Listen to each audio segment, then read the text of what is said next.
চিকর কাণ্ডে অভয়াকাণ্ডে ভয়াবহতা, তাতে একজন এসপি দাস ডাক্তার, তার নাম আসছে, সঙ্গত কারণে আসছে।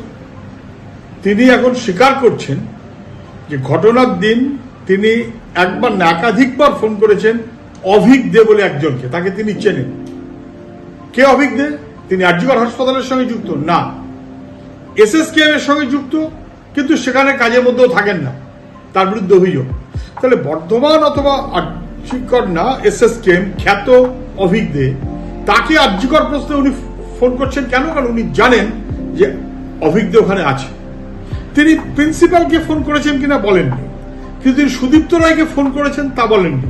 তাহলে প্রিন্সিপাল অথবা সুদীপ্ত রায় চেয়ারম্যান, তার চাইতে ওর কাছে বেশি গুরুত্বপূর্ণ অভিক দে, যে তৃণমূলের পান্ডা, শুধু পান্ডা না, মুখ্যমন্ত্রীর অনুপ্রেরণায় তৃণমূলের